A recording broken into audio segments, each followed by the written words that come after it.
Hello students, today's topic is quadratic equation.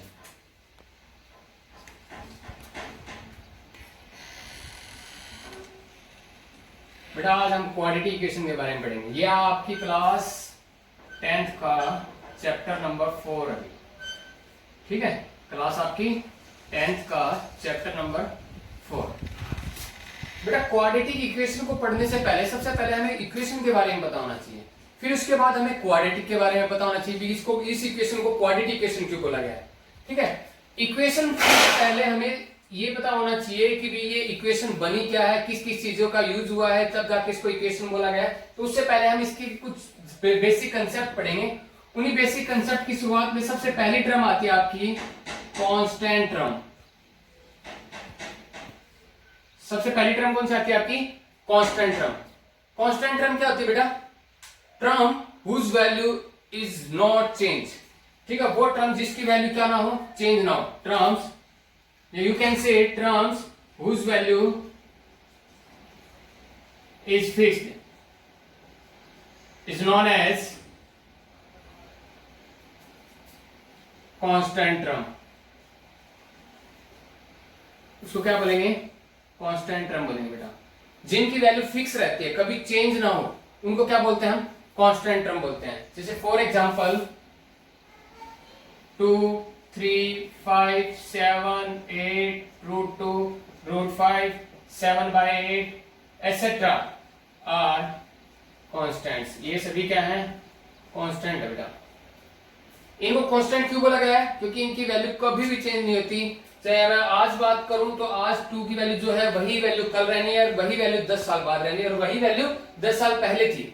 कहने का मतलब है इनके ऊपर टेम्परेचर का, सराउंडिंग का, एनवायरमेंट का, ठीक है, टाइमिंग का, किसी चीज का कोई इफेक्ट नहीं पड़ता। ये हमेशा फिक्स रहते हैं। इनकी जो वैल्यू है वो वैल्यू एज इट इज रहती है हमेशा, ठीक है। इसलिए हमने इनको क्या कहा है? कांस्टेंट टर्म बोला है, ठीक है। अगर देखा जाए तो बेसिकली ये सभी के सभी क्या है? नंबर्स है, ठीक है। तो इसका मतलब अगर देखा जाए तो ऑल नंबर्स आर कांस्टेंट। सभी के सभी नंबर क्या है? कांस्टेंट है, क्योंकि सभी नंबर्स की वैल्यू कभी भी चेंज नहीं होती। इसलिए सभी नंबर्स को क्या बोला गया है? कांस्टेंट बोला गया बेटा। चाहे वो रैशनल हो, चाहे वो इरेशनल हो, कोई से भी नंबर हो, ऑल नंबर्स आर कांस्टेंट। उसके बाद नेक्स्ट टर्म आती है बेटा वेरिएबल टर्म। वेरिएबल टर्म क्या होती है? देखो नाम से पता चलने लग रहा है, वेरिएबल बनाया है वर्ड वेरी से। वेरिएबल किससे बना है? वेरी से। वेरी का मतलब होता है चेंज। वेरी का मतलब क्या होता है? चेंज। एक होता है वेरी बेटा VERY, उस वेरी का मतलब होता है बहुत। जैसे वेरी गुड, वेरी बैड, ठीक है, बहुत अच्छा, बहुत गंदा, ये मतलब उस वेरी का मतलब होता है बहुत। लेकिन यहां पे VARY है, इस वेरी का मतलब होता है चेंज, ठीक है। इसका मतलब वो टर्म जिसकी वैल्यू क्या करे? चेंज हो, ठीक है। Is not fixed is known as variable term. Terms whose value can vary या फिर change are known as variable terms। वो टर्म जिनकी वैल्यू चेंज होती रहे, ठीक है, उनको क्या बोला जाता है बेटा? वेरिएबल टर्म बोला जाता है। जैसे for example x y z p q etc. Are variables. ये क्या है? वेरिएबल्स बेटा, क्योंकि इनकी वैल्यू चेंज होती रहती है। अब आपके माइंड में ये आ होगा, सर आपने थोड़ी देर पहले बोला था कि इनकी वैल्यू कभी चेंज नहीं होती, इसलिए ये कांस्टेंट है। जैसे 2 आज भी 2 है, कल भी 2 था, और 10 साल बाद भी 2 रहना है, ठीक है। ऐसे सर x भी आज भी x है, कल भी x रहना है, और 10 साल बाद भी x रहना है। आपके माइंड में ये आ रहा होगा, सर ये भी तो देखा जाए तो कांस्टेंट ही है। नो बेटा, मेरे कहने का मतलब है इनकी वैल्यू चेंज होती रहती है। जैसे x की वैल्यू, कई बार आपने इक्वेशन सॉल्व की होगी, x की वैल्यू 1 आई हुई है, 2 आ जाती है, ठीक है, 5 आ जाती है, 7 आ जाती है, 9.8 आ जाती है, ठीक है, √2 आ जाती है एटसेट्रा। मतलब इनकी वैल्यू क्या होती है? चेंज होती रहती है, कभी 2, कभी 5, कभी 7, कभी 1, कभी √2 एटसेट्रा। लेकिन क्या आप इस वाले केस में कह सकते हो कि 3 की वैल्यू 7 आ गई, 5 की वैल्यू 8 आ गई? क्या इसमें ऐसी चीजें हो सकती है कि क्या इनकी वैल्यू चेंज हो सकती है? लेकिन इनकी वैल्यू चेंज नहीं हो सकती, इनकी वैल्यू चेंज हो सकती है। इनकी वैल्यू चेंज होके आ सकती है। जैसे y की वैल्यू भी ऐसे ही सिमिलरली y की वैल्यू क्या है? ऐसे √2, √3, 5, 8, 9 कुछ भी आ सकते हैं। दीज आर वेरिएबल टर्म, तो इनकी वैल्यू क्या है, चेंज होती रहती है बेटा। उसके बाद है बेटा कोफिशिएंट। कोफिशिएंट क्या है, देखो आपने 9th क्लास में भी पढ़ा है कोफिशिएंट क्या है, जो वेरिएबल के आगे प्रोडक्ट की फॉर्म में होते हैं उनको क्या बोला जाता है, कोफिशिएंट बोला जाता है। नंबर या फिर term comes before variable in the form of product, वो नंबर जो वेरिएबल के आगे प्रोडक्ट की फॉर्म में हो, मल्टीप्लाई में जो नंबर होते हैं ना वेरिएबल के आगे, उनको क्या बोला जाता है, कोफिशिएंट बोला जाता है, इज नोन एज कोफिशिएंट। उनको क्या बोलते हैं हम, कोफिशिएंट बोलते हैं बेटा। जैसे फॉर एग्जांपल 5x + 7 है, देखो वेरिएबल ये है आपका, ये क्या है आपका वेरिएबल, और इसके मल्टीप्लाई में, इसके आगे मल्टीप्लाई में जो है उसको क्या बोलेंगे, कोफिशिएंट। इसको क्या बोलेंगे, कोफिशिएंट। ये वेरिएबल के साथ मल्टीप्लाई में नहीं है, इसलिए इसको क्या बोलेंगे, कांस्टेंट टर्म। इसको क्या बोलेंगे बेटा, कांस्टेंट टर्म। एक अनदर एग्जांपल देखो 9x² - 3x + 2, बेटा ये क्या है, वेरिएबल के आगे मल्टीप्लाई में, इसलिए क्या है, कोफिशिएंट। लेकिन ये कोफिशिएंट किसका, x² का, इसलिए इसको कोफिशिएंट ऑफ x²। देखो ये x के मल्टीप्लाई में आगे क्या है, -3, -3 इज कोफिशिएंट ऑफ x, और ये आपकी कांस्टेंट टर्म हो गई। ठीक है बेटा, तो कोफिशिएंट के बारे में समझ गए ना बेटा, क्या होता है, जो वेरिएबल के आगे मल्टीप्लाई की फॉर्म में होते हैं, प्रोडक्ट की फॉर्म में होते हैं, उनको क्या बोला जाता है, उन नंबर्स को कोफिशिएंट बोला जाता है। उसके बाद है बेटा एल्जेब्रिक एक्सप्रेशन। उसके बाद आपकी नेक्स्ट टर्म क्या आती है, एल्जेब्रिक एक्सप्रेशन। बेसिकली देखा जाए तो एल्जेब्रिक एक्सप्रेशन क्या है, combination of these 3 terms with the help of algebraic operation. Algebraic operation की हेल्प से हम अगर इन टर्म्स को ऐड कर देते हैं, जोड़ देते हैं, मिक्स कर देते हैं, कंबाइन कर देते हैं, तो हम उनको क्या बोलते हैं, एल्जेब्रिक एक्सप्रेशन। इसका मतलब, इसकी डेफिनेशन क्या कहती है, कॉम्बिनेशन या फिर mixture of constant variable and algebraic operation. ठीक है, एल्जेब्रिक ऑपरेटर भी बोल सकते हैं। जो एल्जेब्रिक ऑपरेटर होते हैं, प्लस होता है, माइनस होता है, मल्टीप्लाई का साइन होता है, डिवाइड होता है, these are algebraic operation, operator. ठीक है, तो कॉम्बिनेशन या फिर mixture of constant variable and algebraic operation या फिर operator is known as algebraic expression. इनको क्या बोला जाएगा, एल्जेब्रिक एक्सप्रेशन। जब हम इन वेरिएबल या फिर कांस्टेंट या कोएफिशिएंट इनको प्लस माइनस या मल्टीप्लाई की हेल्प से क्या कर देते हैं, मिक्स कर देते हैं, ऐड कर देते हैं, कंबाइन कर देते हैं, तो उस केस में उसको क्या बोलते हैं, एल्जेब्रिक ऑपरेशन। जैसे ये रहा for example 5x³ - 3x² + 2x + 1, ये क्या है, एक एल्जेब्रिक एक्सप्रेशन है। क्योंकि देखो इसमें क्या है, ये कोएफिशिएंट हो गए, ये तो आपके कोएफिशिएंट है, ये आपका वेरिएबल रहा, x क्या आपका वेरिएबल, ये आपका कांस्टेंट रहा, ये आपकी वो ऑपरेटर रही, plus minus, these are operator. इन्हीं ऑपरेशन के हेल्प से आपने क्या किया है, इनको कंबाइन किया है। तो इस मिक्सचर को, इस कॉम्बिनेशन को क्या बोलते हैं हम, एल्जेब्रिक एक्सप्रेशन बोलते हैं। क्या बोलते हैं इसको, एल्जेब्रिक एक्सप्रेशन। उसके बाद आपकी आती है इक्वेशन। क्या होती है उसके बाद, नेक्स्ट टर्म क्या आपकी, equation.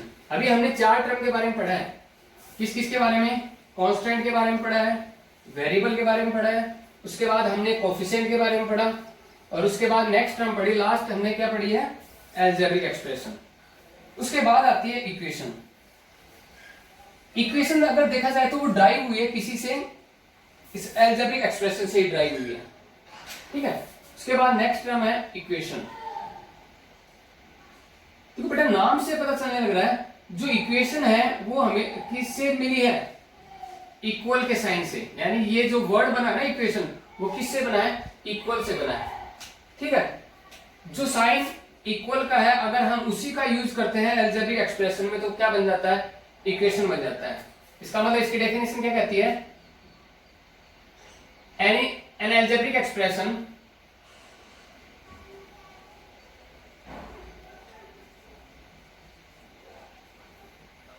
having the sign of equality या फिर equal is known as equation. वो अलजेब्रिक एक्सप्रेशन जिसके अंदर हम साइन ऑफ इक्वालिटी का यूज करें, इक्वल के साइन का यूज करें, उस वाले अलजेब्रिक एक्सप्रेशन को क्या बोलेंगे हम, इक्वेशन बोलेंगे बेटा। क्या बोलेंगे उसको, इक्वेशन। जैसे फॉर एग्जांपल 5x² + 2x = 7, इस अलजेब्रिक एक्सप्रेशन में मैंने इक्वल का साइन का यूज कर दिया तो ये क्या बन गया, इक्वेशन बन गया। हम इसको अगर सोल्व करके ऐसे भी लिख सकते हैं 5x² + 2x, ये 7 इधर आ जाएगा, -7 = 0। ये क्या है, आपकी इक्वेशन है। This is equation. ठीक है बेटा। उसके बाद आती है एक टर्म है जो आप कई बार पढ़ चुके हो, छोटी क्लास में पढ़ी आपने, डिग्री। डिग्री क्या होती है, बेसिकली डिग्री हाईएस्ट पावर होती है वेरिएबल की, highest power of variable in given expression. जो आपको कोई एक्सप्रेशन गिवन है या फिर जो आपको कोई इक्वेशन गिवन है, उसकी जो हाईएस्ट पावर है वेरिएबल की, वो आपकी क्या कहलाएगी, डिग्री कहलाएगी, इज नोन एज डिग्री। वो उस एक्सप्रेशन की क्या कहलाएगी, डिग्री कहलाएगी, क्योंकि वेरिएबल की जो हाईएस्ट पावर होती है ना उसी को। जैसे फॉर एग्जांपल अगर ये बताऊं कि इस एक्सप्रेशन में डिग्री क्या है, तो इस वेरिएबल की हाईएस्ट पावर, इसके अंदर वेरिएबल की हाईएस्ट पावर देखो, वैसे तो 2 की पावर 3 भी है, लेकिन हाईएस्ट कितनी है, 3 क्या है, डिग्री ऑफ एक्सप्रेशन। इस एक्सप्रेशन की डिग्री कितनी है, 3 है बेटा। ठीक बेटा। उसके बाद है टाइप्स ऑफ इक्वेशन। देखो आप बीच में मैंने आपको डिग्री के बारे में बताया, इसका रीजन क्या है, क्योंकि जो टाइप्स हैं इक्वेशन की वो किस पे डिपेंड करती है, डिग्री पे डिपेंड करती है। किस पे डिपेंड करती है, डिग्री के ऊपर। Types of equation. देखो बेटा, टाइप्स जो इस इक्वेशन की टाइप है उसमें पहली टाइप आती है आपकी लीनियर इक्वेशन। उसके बाद आती है आपकी क्वाड्रेटिक इक्वेशन।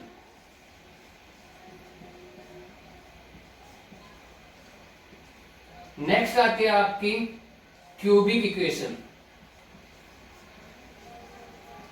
उसके बाद नेक्स्ट टर्म आती है बेटा आपकी by quadratic equation.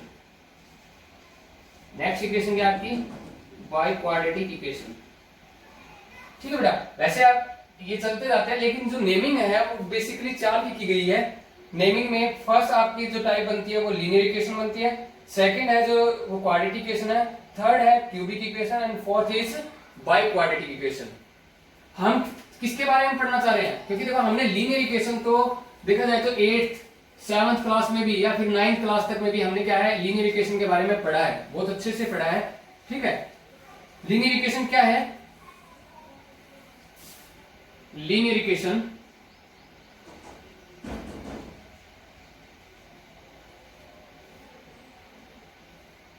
Equation with degree, equation with degree 1 is known as linear equation.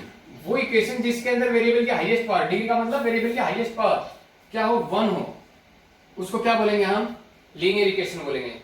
जैसे फॉर एग्जांपल 2x + 3, इसके अंदर = 0, इसके अंदर वेरिएबल की हाईएस्ट पावर कितनी है, 1 है, इसलिए इसको क्या बोलेंगे, लीनियर इक्वेशन बोलेंगे बेटा। ठीक है। जनरल फॉर्म क्या आती है इसकी, general form of linear equation. General form क्या है लीनियर इक्वेशन की, A X plus B is equal to 0, यह आपकी जनरल फॉर्म होती है लीनियर इक्वेशन की। उसके बाद आपका जो आपका चैप्टर का नेम है क्वाड्रेटिक इक्वेशन। देखो हमने इतनी टर्म पढ़ी सिर्फ किसके लिए, हमारा मेन मोटो क्या था, इसका पढ़ना है क्वाड्रेटिक इक्वेशन। किसको पढ़ना है, हमें क्वाड्रेटिक इक्वेशन को पढ़ना है। इसके लिए हमने इतनी टर्म्स के बारे में पढ़ा है, इसके इतने बेसिक कंसेप्ट के बारे में पढ़ा है। ये क्वाड्रेटिक इक्वेशन आई कहां से है, ठीक है बेटा। क्वाड्रेटिक इक्वेशन क्या है, equation of degree 2 is known as quadratic equation.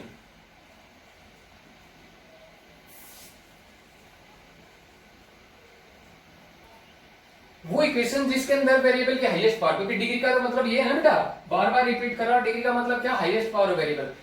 जो वो इक्वेशन जिसके अंदर वेरिएबल के हाईएस्ट पावर कितनी है, 2 हो, उस वाली इक्वेशन को क्या बोलेंगे हम, क्वाड्रेटिक इक्वेशन बोलेंगे। क्या बोलेंगे इसको, क्वाड्रेटिक इक्वेशन। जैसे for example 5x² plus 2x minus 7 is equal to 0। इसके अंदर वेरिएबल की आपकी हाईएस्ट पावर कितनी है, 2। देखो वेरिएबल की पावर वैसे तो 1 भी है, लेकिन हाईएस्ट पावर चेक करनी है, कितनी है, इसकी डिग्री कितनी है, 2 है, इसलिए हम इसको क्या बोलेंगे, क्वाड्रेटिक इक्वेशन बोलेंगे। क्या बोलेंगे बेटा इसको, क्वाड्रेटिक इक्वेशन। उसके बाद आई थी आपकी क्यूबिक इक्वेशन। क्यूबिक इक्वेशन कौन सी होती है, जिसके अंदर डिग्री 3 हो, उसको क्या बोलते हैं हम, cubic equation. By quadratic equation जिसकी डिग्री 4 हो। क्या उससे आगे क्या डिग्री नहीं हो सकती है, हो सकती है, लेकिन उनकी नेमिंग नहीं की गई है। जैसे फॉर एग्जांपल अगर किसी की डिग्री 5 है तो हम उसको क्या बोलेंगे, 5th डिग्री इक्वेशन। अगर वेरिएबल के पास 7 है तो उसको 7th डिग्री इक्वेशन। अगर 100 है तो 100th डिग्री इक्वेशन, ऐसे बोला जाएगा। नेमिंग सिर्फ 4 की गई। पहली की तो है लीनियर, दूसरा नाम है आपका, दूसरी इक्वेशन कौन सी है, क्वाड्रेटिक, उसके बाद थर्ड है आपकी क्यूबिक, उसके बाद है फोर्थ है बाई क्वाड्रेटिक। इन 4 की क्या नेमिंग की गई है, ठीक है बेटा। उसके बाद प्योर क्वाड्रेटिक इक्वेशन।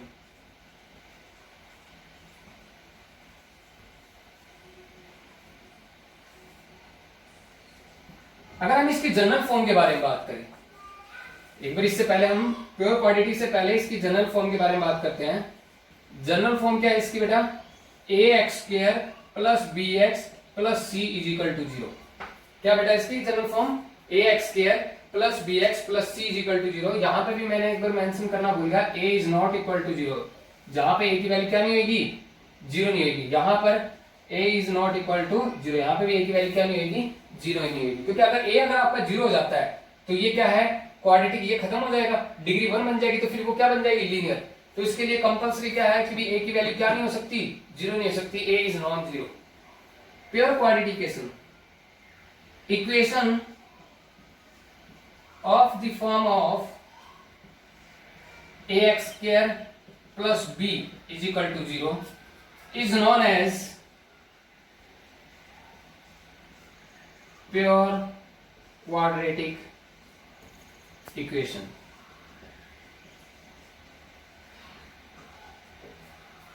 वो इक्वेशन जो इस फॉर्म की हो, कहने का मतलब है जो क्वाड्रेटिक बनाने लग रहा है वो वाली टर्म हो, जो लीनियर वाली मींस bx वाली टर्म ना हो, मींस x वाली टर्म ना हो, ठीक है, उस वाली इक्वेशन को क्या बोलेंगे, प्योर क्वाड्रेटिक। मींस प्योर है, जिसके लिए क्वाड्रेटिक बनने के लिए जिसकी जरूरत थी ना, वो है लीनियर वाली जो टर्म है, x वाली जो टर्म है वो नहीं हो, ऐसी इक्वेशन को, इस फॉर्म की इक्वेशन को क्या बोलेंगे हम, प्योर क्वाड्रेटिक इक्वेशन। जैसे for example 2x² plus 7 is equal to 0, ये क्या आपकी प्योर क्वाड्रेटिक इक्वेशन है।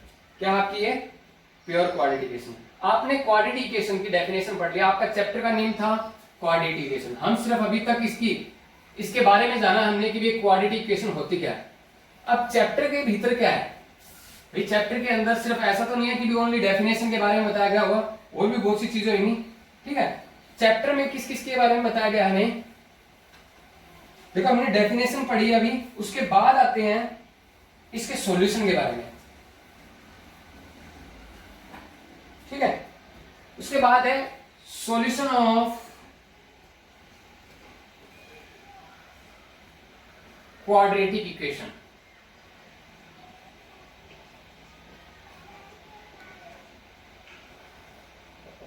बेटा सॉल्यूशन का मतलब क्या है, सबसे पहले हमें सॉल्यूशन के मतलब के बारे में जानना है। क्या होता है, value of variable which satisfy the given equation is known as solution of equation.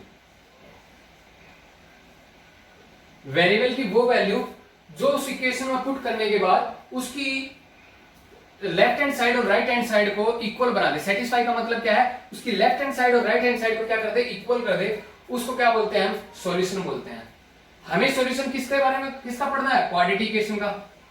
ठीक है, देखो बेटा सॉल्यूशन है वो डिपेंड करता है, ठीक है, कहने का मतलब है नंबर ऑफ सॉल्यूशन डिपेंड करता है किसके ऊपर, नंबर ऑफ सॉल्यूशन डिपेंड करता है डिग्री के ऊपर, डिग्री ऑफ इक्वेशन के ऊपर। मींस भी किसी भी इक्वेशन के कितने सॉल्यूशन होंगे वो किससे पता चलेगा, उस इक्वेशन की डिग्री से पता चलेगा। ठीक है, अगर डिग्री आपकी 1 है तो सॉल्यूशन कितना आएगा, अगर डिग्री कितनी है 1 है तो सॉल्यूशन भी कितना आएगा 1। अगर आपकी डिग्री, ठीक है, अगर आपकी डिग्री इक्वेशन की 2 है तो सॉल्यूशन भी कितने आएंगे 2। ठीक है, अगर डिग्री 3 है तो सॉल्यूशन भी कितने आएंगे 3 एंड सो ऑन। ठीक है, तो हमें तो कौन सी पढ़नी है, डिग्री 2 वाली। क्यों, डिग्री 2 वाली तो है अपनी क्वाड्रेटिक इक्वेशन। हमें कौन सी पढ़नी है, डिग्री 2 वाली इक्वेशन के बारे में पढ़ना है जो क्या है, क्वाड्रेटिक इक्वेशन। इसका मतलब उसके कितने सॉल्यूशन आएंगे 2। हम उन 2 सॉल्यूशन के बारे में पढ़ने हैं जिनको हम उन सॉल्यूशन को क्या बोलते हैं, रूट्स बोलते हैं। क्या बोलते हैं, रूट्स ऑफ इक्वेशन। क्या बोलते हैं बेटा, रूट्स ऑफ इक्वेशन। वेरिएबल की वो वैल्यू जो उसको सेटिस्फाई करते हैं उनको सॉल्यूशन बोला जाता है, और उन्हीं सॉल्यूशन को क्या नाम दिया गया है, रूट्स ऑफ द इक्वेशन बोला गया है। क्या, किसका नाम दिया गया है, रूट्स ऑफ द इक्वेशन। हमें रूट्स निकालने इक्वेशन की। ठीक है, तो इसका मतलब इसके रूट्स निकालने के लिए हमें कुछ मेथड का यूज करना पड़ेगा तो इसको सॉल्व करने के लिए।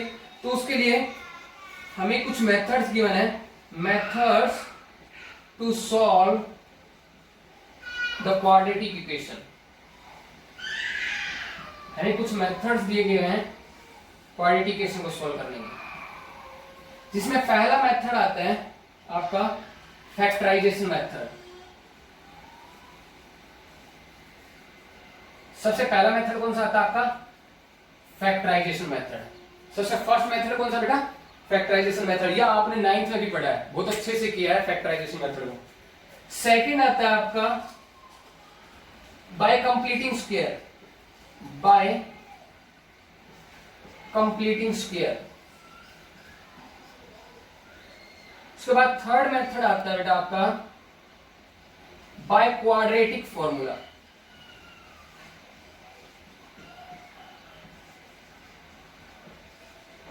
हमें इन 3 मेथड की हेल्प से क्या करना है, हमारी क्वाड्रेटिक इक्वेशन को सोल्व करना है। ठीक है बेटा, अब इन तीनों मेथड के बारे में हमें पढ़ना है। ठीक है, इन तीनों मेथड्स के बारे में हम अपने नेक्स्ट लेक्चर में पढ़ेंगे। ठीक है, अपनी नेक्स्ट क्लास के में इसके बारे में हम जनरली बिल्कुल अच्छे से डिस्क्राइब करके पढ़ेंगे। ठीक है बेटा, ओके।